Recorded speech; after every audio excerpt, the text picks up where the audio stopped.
दोस्तों, स्वागत है आपका हमारे YouTube चैनल साहित्य सुधा में। दोस्तों, जैसा कि आप सभी जानते हैं कि हम हिंदी विषय से UGC नेट JRF की 2022 के लिए परीक्षा की तैयारी कर रहे हैं, जिसमें हम सिलेबस में लगी 8वीं यूनिट को पढ़ रहे हैं। 9वीं और 10वीं यूनिट हम पूरी कर चुके हैं। यदि आप भी उन्हें पढ़ना चाहते हैं तो उनकी प्लेलिस्ट का लिंक मैं अपने डिस्क्रिप्शन बॉक्स में दे दूंगी, तो आप भी उन्हें देखकर कंप्लीट कर सकते हैं। फ्रेंड्स, 8वीं यूनिट नाटकों की यूनिट है, जिसमें 14 नाटकों को शामिल किया गया है, जिसमें से हम 9 नाटकों को पढ़ चुके हैं और आज हम हबीब तनवीर जी द्वारा रचित नाटक आगरा बाज़ार को पढ़ेंगे।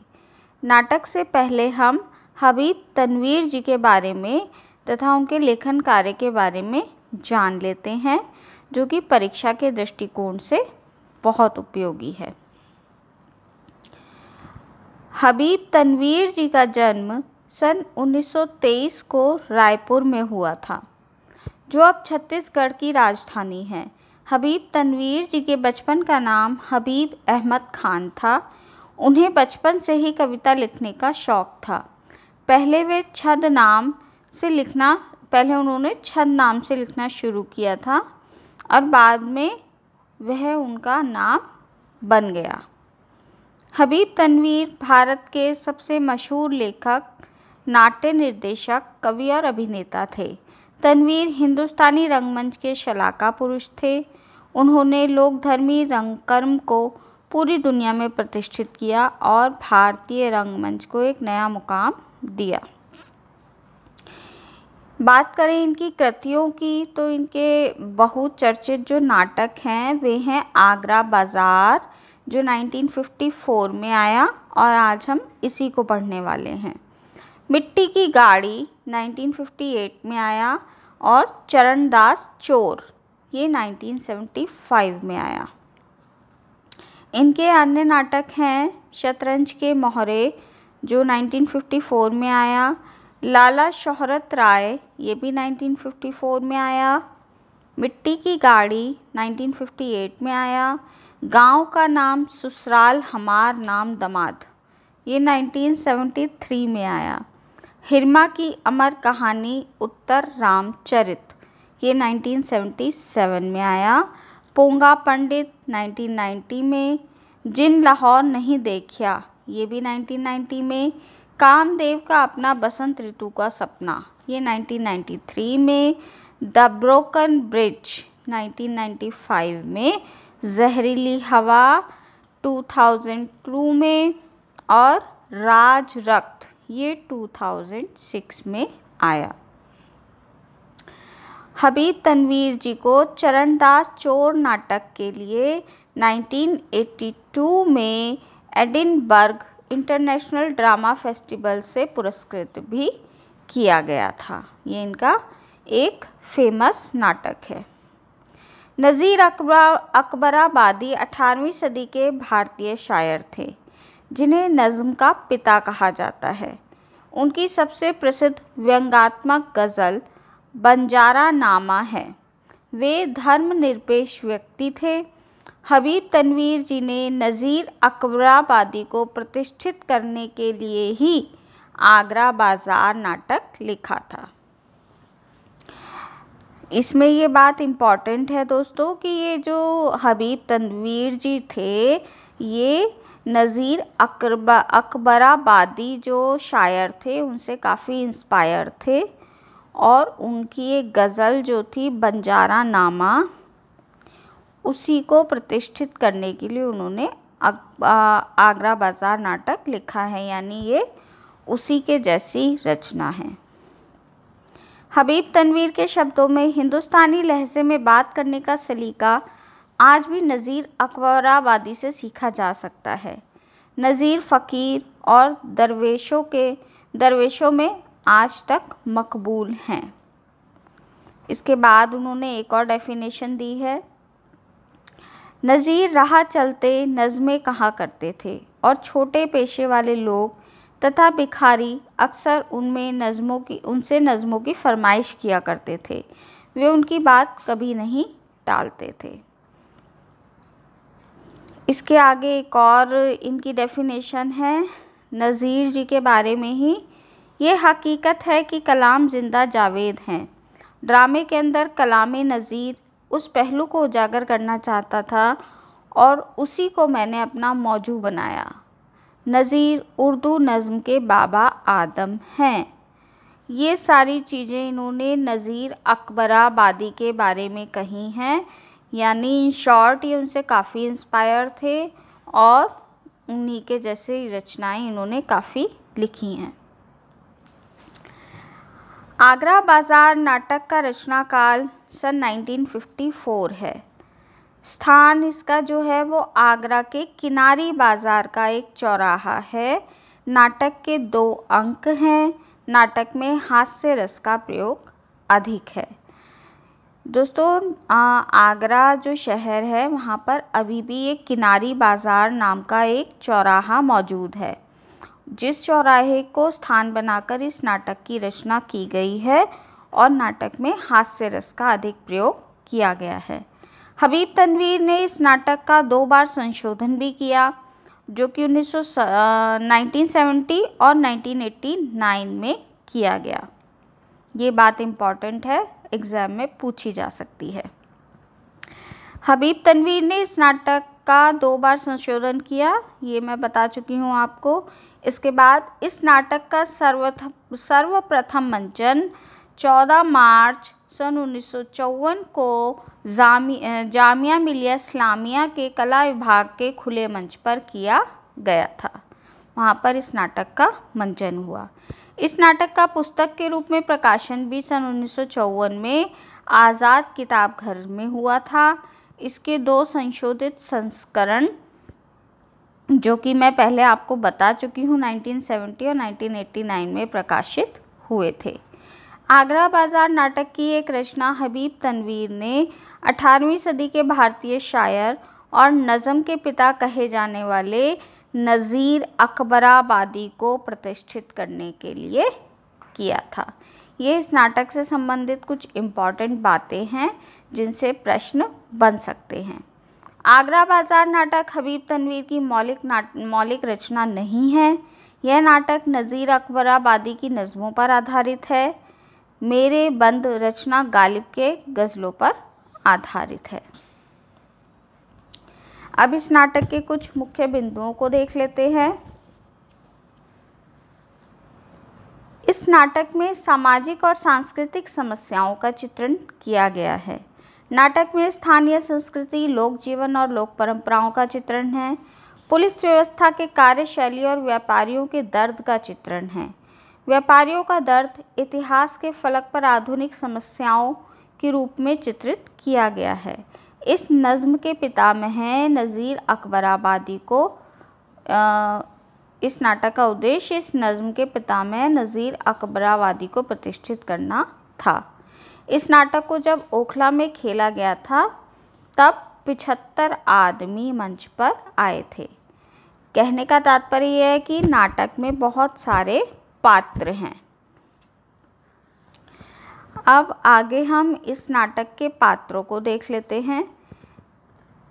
नाटक में जो पात्र हैं इसमें मुख्य भूमिका में कोई भी पात्र नहीं है, क्योंकि एक बाज़ार का दृश्य दिखाया गया है इस नाटक में, जहाँ की सभी फेरी वाले हैं तथा आम जनता, जैसे कि किसी चौराहे या बाज़ार में होते हैं, उसी तरह का दृश्य इस नाटक में किया गया है। 2 अंकों के इस नाटक में पात्रों की संख्या बहुत अधिक है, यानी नाटक में केवल 2 ही अंक हैं। पहले अंक के जो पात्र हैं उनको देख लेते हैं। फ़कीर, लड्डू वाला, तरबूज वाला, बर्फ़ वाला, ककड़ी वाला, पान वाला, मदारी, बर्तन वाला, अजनबी, शायर, हमजोली, कान मैलिया यानी कान साफ करने वाला, तज किरानवीस वृतांत लिखने वाला, मतलब ग्राहक, लड़का, करीमन, चमेली, करीमन यानी हिजड़ा है एक, और चमेली भी हिजड़ा ही है। नवासी, नज़ीर की नवासी है। इस नवासी को लेकर हबीब तनवीर ने कहा है कि यही नवासी विलायती बेगम थी जिससे नज़ीर के विषय में बहुत सारी बातों का पता चलता है। तमाशबीन इत्यादि ये सभी इस नाटक के पात्र हैं। दूसरे अंक में जो पात्र हैं उनको देख लेते हैं। पतंग वाला, अंधा भिखारी, हमीद जो कि एक बालक है, बेनी प्रसाद, होली गाने वाले, पहला सिपाही और दूसरा सिपाही, यानी दूसरे अंक में 2 सिपाही भी हैं, तबलची और सारंगियां हैं।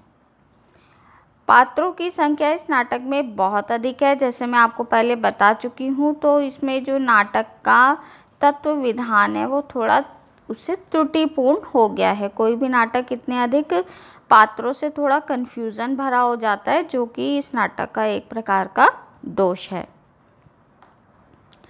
दोस्तों, अब बात करें नाटक के कथानक की।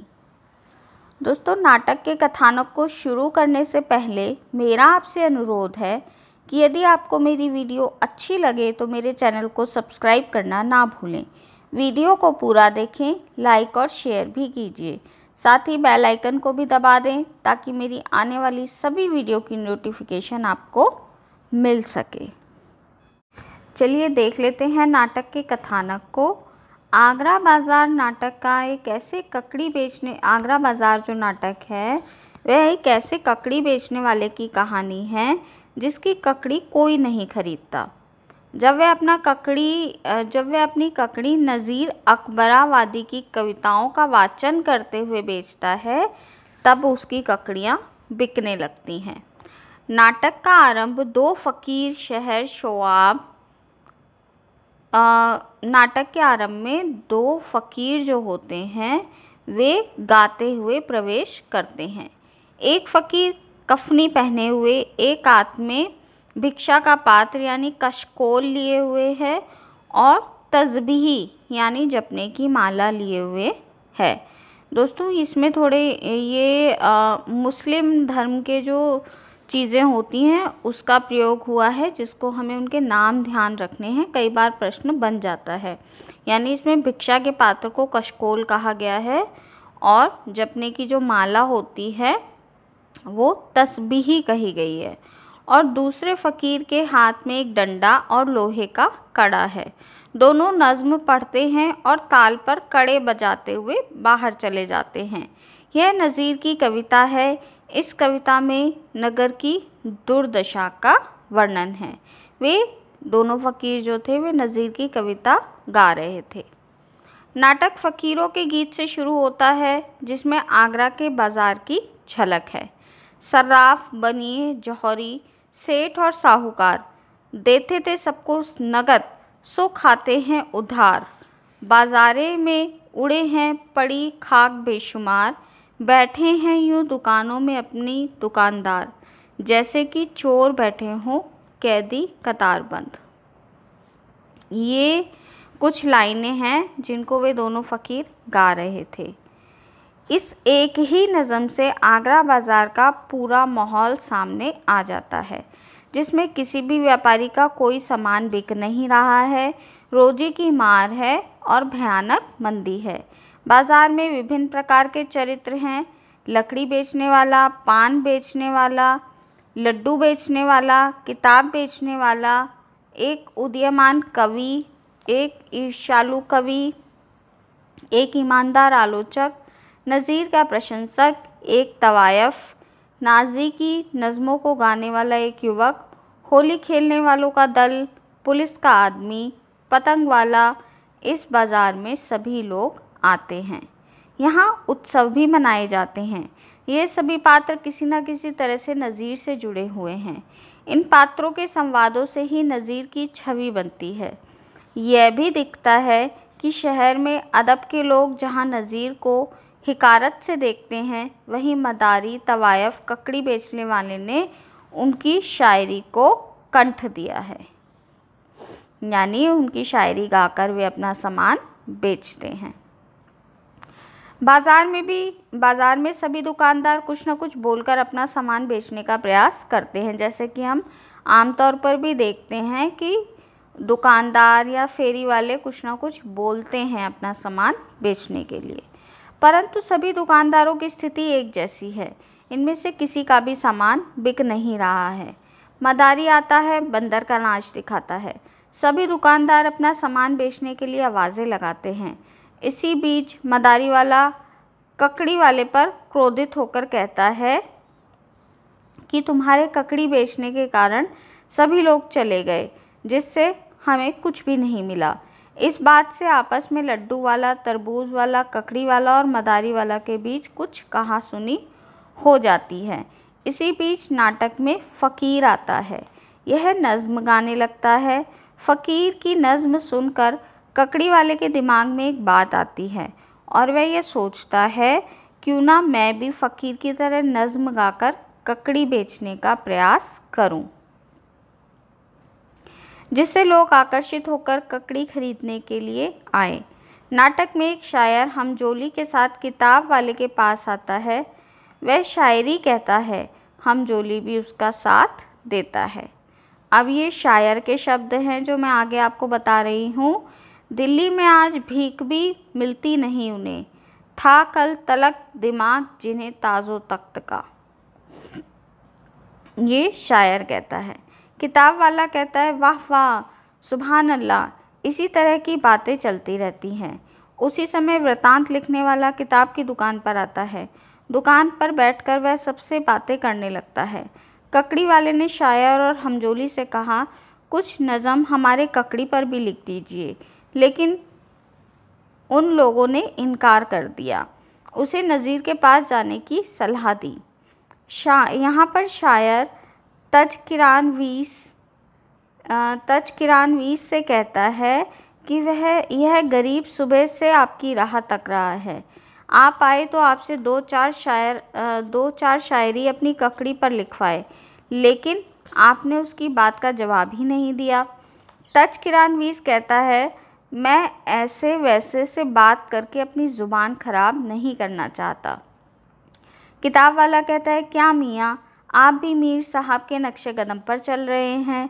उसके बाद ये चारों मिलकर किताब वाला, हमजोली, शायर और तजकिरानवीस की लंबी शेरो शायरी होती है। इस शेरो शायरी के चर्चा के दौरान ये सभी नज़ीर अकबराबादी के शेरो शायरी को उपेक्षित करते हैं। नज़ीर अकबराबादी इस नाटक में कहीं भी पात्र के रूप में नहीं हैं, लेकिन नाटक में उनका नाम बार बार लिया गया है। दोस्तों, ये चीज़ बहुत इम्पॉर्टेंट है। प्रश्न इससे बन सकता है कि आगरा बाज़ार नाटक में किस शायर का नाम लिया गया है। इसी बीच बाज़ार में एक तरफ हिंदू टोली बलदेव का मेला शीर्षक वाली नज़म गाती हुई बाएं तरफ से घुसती है। दूसरी तरफ से सिखों की टोली मदह गुरु नानक की कविता गाती हुई घुसती है कहते नानक शाह जिन्हें वह पूरे हैं आगाह गुरु, वो कामिल रहबर जंग में है यूं रोशन जैसे महागुरु। ये जो गुरु नानक की कविता गाती हुई सिखों की टोली आई थी, उन्होंने ये लाइनें बोली। उसके बाद हिंदू टोली भी गाना गाते हुए आती है, क्या है वह दिलबर कोई नवेला है, नाथ है वही वह चेला है। इस तरीके से ये दोनों टोलियाँ शायरी कर रही हैं। ये टोलियाँ गाती हुई चली जाती हैं। तजकिरानवीस किताब वाले से कहता है, क्या ज़माना आ गया है, देखिए कि कुतुब खानों में फ़ारसी की किताबें गायब हो रही हैं, नश्र भी उर्दू में लिखी जाती है, फिर कोई क्या तज़किरा लिखे और किस लिए। किताब वाला कहता है, खूब याद आया, मियाँ नज़ीर के एक शाहगिर्द हाल में ही मेरे पास आए। उनकी नज़म लेकर उन्होंने कहा, क्या मैं अपनी रसूख से उसे प्रकाशित करवा सकता हूँ। अब भला बताइए कौन पढ़ेगा मियाँ नज़ीर का कलाम। यहाँ पर फिर से एक बार नज़ीर को उपेक्षित किया जाता है। इसी बीच यहाँ पर करीमन और चमेली दो हिजड़े बाज़ार में आते हैं। दोनों कृष्ण के ऊपर गीत गाते हैं। ऐसा था बांसुरी का बजैया का बालपन, क्या कहूँ मैं किशन कन्हैया का बालपन। इस प्रकार ये दोनों हिजड़े जो थे, करीमन और चमेली, कृष्ण जी के ऊपर गाना गा रहे हैं। इसी बीच बाज़ार में दरोगा आता है और दरोगा वहाँ पर बैठे हुए लोगों से झगड़े का विषय पूछता है। यहाँ पर दंगा फसाद क्यों और किस बात को लेकर हुआ था, यह कहकर दरोगा सभी दुकानदारों पर 1-1 रुपये का जुर्माना लगा देता है। दरोगा बेनज़ीर के पास जाता है। इधर नज़ीर की नवासी दुकान पर आकर कहती है, चाचा नाना ने आम का अचार मंगाया है। पंसारी उससे यह पूछता है, कहाँ है मियाँ नज़ीर, शहर में अंधेरा हो रहा है, उनसे कहो वह जुल्म पर भी एक कविता लिखें। बैठे बिठाए हम लोगों पर 1 रुपये का जुर्माना हो गया है। यह कहकर पंसारी अचार दे देता है। नज़ीर की नवासी अचार लेकर चली जाती है। बाद में फिर नवासी आकर पंसारी से कहती है, यह पढ़ लीजिए। पंसारी कहता है, सुनो मियाँ, नज़ीर ने नई नज़्म भेजी है। और पंसारी उस नज़्म को पढ़ने लगता है। देख लेते हैं क्या थी वह नज़्म। फिर गर्म हुआ आके बाज़ार चूहों का, हमने भी किया ख्वांचा तैयार चूहों का। सर पाँव कुचल कूट के 2-4 चूहों का, जल्दी से कचूमर सा किया 4 चूहों का। जोर मज़ेदार है अचार चूहों का। इस प्रकार ये जो नज़्म थी वे नज़ीर जी ने अपनी नवासी के हाथों भेजी थी। वास्तव में पंसारी ने जो अचार दिया था उसमें एक चूहा मरा हुआ था, और जब पंसारी उस अचार को खोलकर देखता है तो उसमें एक मरा हुआ चूहा निकलता है, और ये सभी चीज़ देखकर वहाँ जो लोग बैठे थे वे हंसने लगते हैं। यानी नज़ीर ने जो नवासी के हाथों नज़्म भेजी थी वे उस अचार का हाल बताया था। यह देखकर सभी लोग हंसते हैं। नज़ीर इस तरह के नज़्म लिखते हैं। वहाँ पर बैठे किताब वाले के साथ सभी लोग इस नज़्म को सुनकर हंसने और उनका मजाक उड़ाने लगते हैं। किताब वाला कहता है, ताज्जुब तो इस बात का है कि मियाँ नज़ीर शरीफ घराने के आदमी हैं, जाहिल और गद्दार की चीज़ें गाते फिरते हैं। यहाँ उन्हें अपना ना सही अपने ख़ानदान वालों की इज़्ज़त का तो ख्याल रखना चाहिए। तज़किरानवीस कहता है कि साहब, जिस शख्स की तमाम उम्र पतंगबाजी करने में, मेले ठेलों की सैर करने में और आवारागर्दी करने में, कामारबाजी में गुजारी हो, उसे क्या शर्म और हया। तब शायर कहता है, सुना है अहदे शबाब में यह आलम था कि बाज़ार के लौंडों के साथ गाते बजाते और कोठों के चक्कर लगाते थे।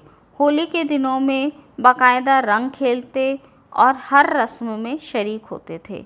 अब शाम हो गई है, कोठे पर महफिल जमने लगी है, बेनज़ीर का बाज़ार सजने लगा है।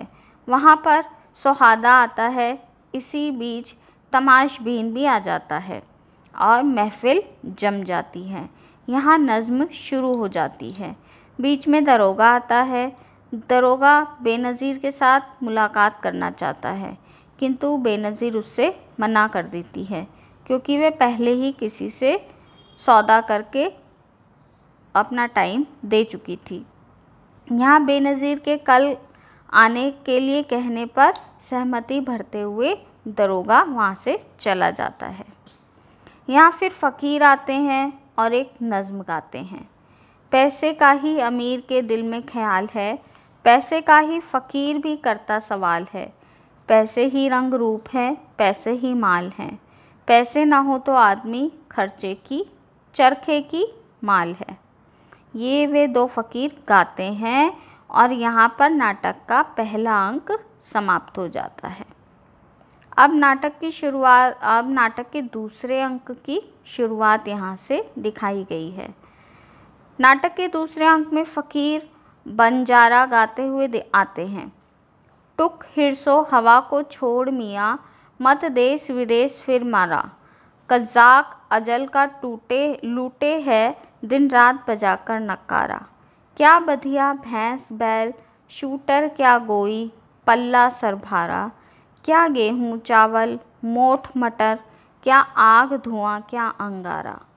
सब ठाठ पड़ा रह जावेगा, जब लाद चलेगा बंजारा। और फ़कीर ये गाते हुए वहाँ से चले जाते हैं। सुबह हो गई है, कुछ दुकानदार आ गए हैं, कुछ दुकानदार अपनी दुकान खोल रहे हैं, फेरी वाले भी आ गए हैं, वे आवाज़ लगा रहे हैं, किताब वाले भी दुकान खोल रहे हैं। और किताब की दुकान पर तभी एक शायर आता है। किताब वाला शायर से कहता है, चौधरी गंगा प्रसाद साहब ने कुछ और कहा आपसे? शायर कहता है, उन्होंने इशारे में बात कही, मैं समझ गया था कि मौका मुनासिब नहीं है। असल में शायर की यह इच्छा थी कि उसकी एक किताब छपकर प्रकाशित हो जाए और कुछ पेशगी किताब वाला दे दे। तब किताब वाले ने उसे चौधरी गंगा प्रसाद साहब के पास शायर को भेज दिया था और मेरे पास सामर्थ्य नहीं है, आप चौधरी गंगा प्रसाद के पास चले जाइए, वे आपकी शायरी के कायल हैं, शायद वे आपकी कुछ मदद करें। लेकिन उन्होंने भी इनकार कर दिया था। इसी बीच वहाँ पर एक पतंग वाला एक तोता का पिंजरा हाथ में लेकर गुनगुनाते हुए आता है और अपनी दुकान खोलकर गुनगुनाता है। क्या कहता है इसमें पतंग वाला, वे भी देख लेते हैं। कुछ वार पैंतरे हैं, कुछ पार पैंतरे हैं, इस आगरे में क्या क्या है यार पैंतरे हैं, ये पतंग वाला कहता है। इसके बाद हामिद, जो कि एक छोटा बच्चा है, वह पतंग की दुकान पर जाता है। वह पतंग वाले से कहता है, कल कहाँ गायब हो गए थे? पतंग वाला बताते हुए कहता है कि मैं तैराकी का मेला देखने गया था। हामिद उससे पतंग खरीदने जाने लगता है। तभी किताब वाला उसे पकड़कर कुछ सुनाने के लिए कहता है। हामिद बड़े ही सुरीले ढंग से गज़ल सुनाता है। उसकी गज़ल सुनने के लिए सभी दुकानदार अपनी दुकान छोड़कर उसके पास आ जाते हैं। राहगीर रुक जाते हैं। किताब की दुकान वाले के पास बैठकर शायर कहता है, यह मियाँ नज़ीर की गज़ल है। हमजोली कहता है, भाई क्या कहने हैं, हमें मियाँ नज़ीर की इस कलाम की खबर नहीं है। ताज किरानवीस भी यहाँ बैठा हुआ था, उसे बुरा लगता है, वह वहाँ से झुंझलाकर चला जाता है। हामिद अभी गा ही रहा था कि किताब वाला कहता है, बस करो मियाँ, और भीड़ को देखकर कहता है, आप सब यहाँ क्यों जमा हुए हैं साहब? यहाँ कोई मदारी का खेल हो रहा है या प्रसाद बट रहा है? किताब वाले की बात सुनकर सभी लोग वहाँ से चले जाते हैं। वहाँ सन्नाटा छा जाता है। किताब वाले के पास से शायर और हमजोली भी चल देते हैं। हामिद भी जाने लगता है। पतंग वाला हामिद को बुलाकर कहता है, सुनो मियाँ, पहले क्यों नहीं बताया यार, तुम्हें मियाँ नज़ीर की कलाम याद है? हामिद कहता है, मैं तो पतंग खरीदने के लिए आया था, अब शेर सुनाने की गरज से मैं नहीं आया था। पतंग वाला कहता है, अरे यार, मगर ये तो जानते हो कितनी पुरानी याद है। अल्लाह है हमारे मियाँ नज़ीर, उनका कलाम सुनाना था तो हमारी दुकान पर बैठकर सुनाते।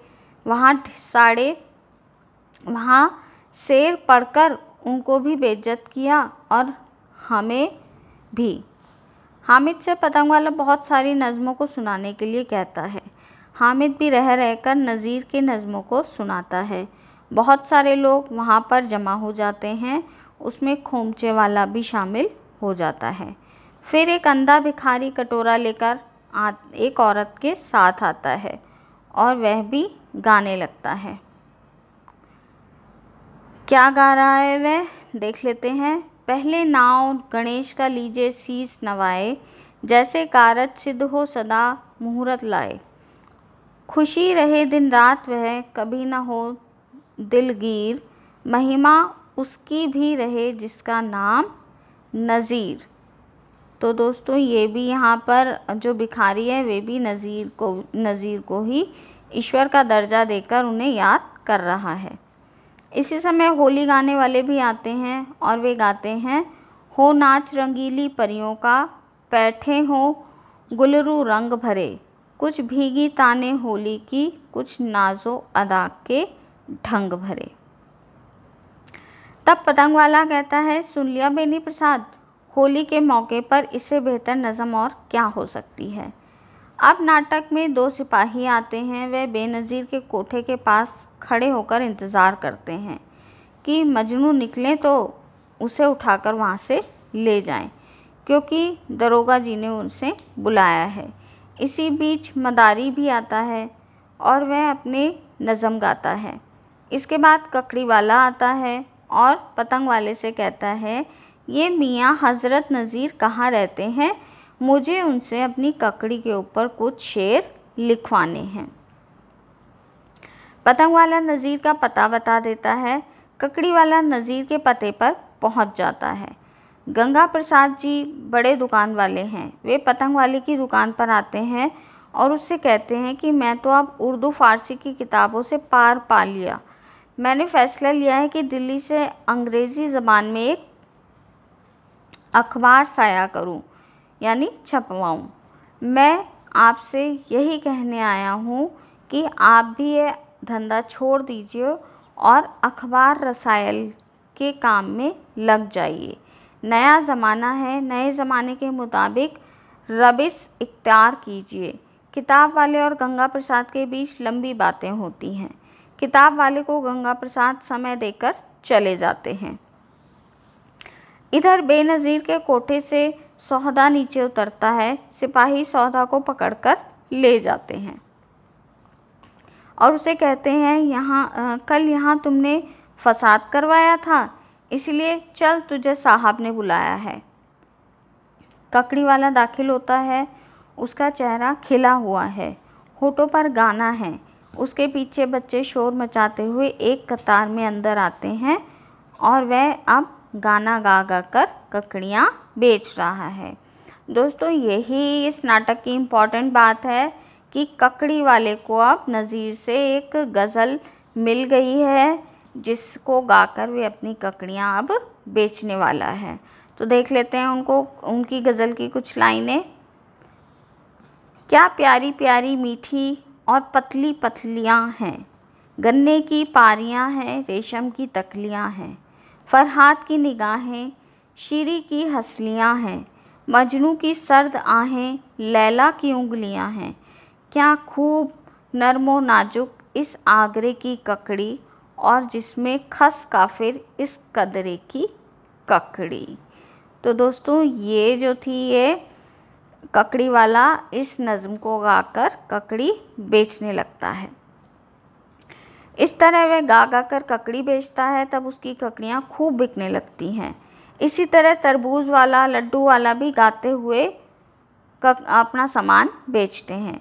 दरोगा जी बेनज़ीर के कोठे पर पहुंचते हैं और वहां पर तबलची और सारंगियां भी हैं। उन दोनों से दरोगा बेनज़ीर के बारे में पूछते हैं। तभी वहाँ बेनज़ीर आ जाती है और कहती है कि मुझे अपना वादा याद है। दरोगा कहता है कि मैं सुबह सुबह इसलिए आ गया, हो सकता है आपके पास और कोई ना आ जाए और फिर मुझे वापस कर दे। दरोगा और बेनज़ीर बातें करते हैं। इसी बीच फ़कीर आदमी नामा गाते हुए बाज़ार में प्रवेश करता है और सभी लोग इस कोरस में शामिल होकर गाते हैं। दुनिया में बादशाह है सो भी आदमी, और मुफलिसों का गदा है सो भी वह आदमी, जरदार वे नबा है सो भी वह आदमी, टुकड़े चबा रहा है सो वह भी आदमी, नेमत जो खा रहा है सो वह भी आदमी, या आदमी को जान कर वोरे हैं आदमी, और आदमी की तेग से मारे हैं आदमी, पगड़ी भी आदमी की उतारे हैं आदमी, चिल्ला के आदमी को उतारे हैं आदमी, और सुन के दौड़ता है सो वह भी आदमी। इस तरह जीवन की मूलभूत आवश्यकताओं के इन पहलुओं के साथ मानव जीवन की अनिवार्य नियति को यह नाटक संकेत करता है। सब ठाट पड़ा रह जाएगा जब लाद चलेगा बंजारा। जीवन के मुश्किलों के बीच यह नाटक जीवन के उन रंगों को भी पकड़ता है जो मनुष्य के जीवन में रंग भरते हैं। हबीब के द्वारा इस बाज़ार की तुलना भारतेंदु जी के नाटक अंधेर नगरी के साथ की जा सकती है। हबीब ने 19वीं सदी के आगरा बाज़ार का यथार्थ चित्रण इस नाटक में करने का प्रयास किया है। जबकि भारतेंदु जी ने 19वीं सदी के उत्तरार्ध के एक प्रतीकात्मक बाज़ार की संरचना की है। आगरा बाज़ार में मंदी है, यहाँ कुछ नहीं बिकता, जबकि अंधेर नगरी बाज़ार में सब कुछ टके सेर बिकता है। निष्कर्ष रूप में देखें अगर हम इस नाटक को, तो हबीब तनवीर जी द्वारा लिखा जाने वाला यह नाटक हिंदी नाट्य साहित्य के इतिहास में अपना एक विशिष्ट और महत्वपूर्ण स्थान रखता है। नज़ीर अकबराबादी के नज़्मों और उनके जीवन और परिवेश पर आधारित होते हुए यह नाटक तत्कालीन भारत की राजनीतिक, सामाजिक और सांस्कृतिक आर्थिक स्थिति का यथार्थ चित्रण प्रस्तुत करता है। हबीब तनवीर ने इस नाटक में आम आदमी की ज़िंदगी की वास्तविक स्थिति को समूचे परिवेश के साथ चित्रित किया है। हबीब तनवीर नाटकों को आम जनमानस से जोड़ने के पक्ष में थे, अतः उन्होंने लोक संस्कृति, लोक जीवन में रच बसकर एक अलग दृष्टि को विकसित करने का प्रयास किया है और आगरा बाज़ार उसी नवीन दृष्टि का परिणाम है। तो दोस्तों, ये था नाटक आगरा बाज़ार। नाटक की सभी इम्पॉर्टेंट बातें मैंने आपको बताई हैं। मुझे नहीं लगता कि आपको पूरा नाटक पढ़ने की आवश्यकता पड़ेगी। आप इस वीडियो को ढंग से 2-3 बार सुनेंगे तो ही आपका ये टॉपिक तैयार हो जाएगा। तो दोस्तों, इस वीडियो को यहीं समाप्त करती हूँ और मिलती हूँ आपसे अगली वीडियो में अगले टॉपिक के साथ। तब तक के लिए नमस्कार।